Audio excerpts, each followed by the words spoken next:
Once upon a time in the middle of the hot desert, the people of Israel were grumpy. Again. They had left Egypt with Moses and Aaron leading them, but sometimes they didn't want to follow directions. Some of them even started to argue, saying, "Why does Aaron get to be the special priest? We want to be leaders too." Moses shook his head and prayed to God. He knew God had chosen Aaron, but how could they help the people understand? So God gave Moses a very unusual idea. "Tell every leader from each of the 12 tribes to bring a walking stick, 1 rod for each tribe," God said.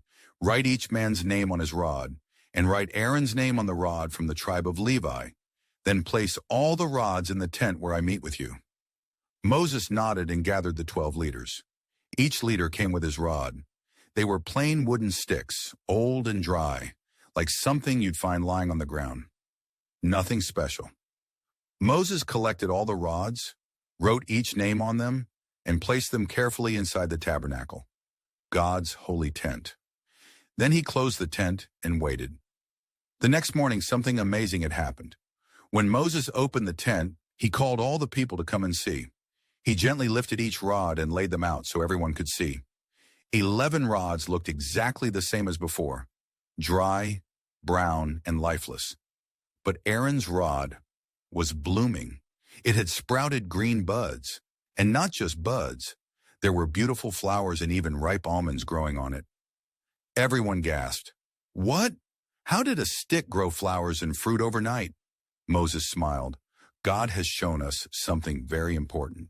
Aaron didn't choose himself. God chose Aaron to be priest, and this rod is the proof." From that day on, no one argued about Aaron's leadership again. The people learned to respect God's choice and stop trying to push their own way.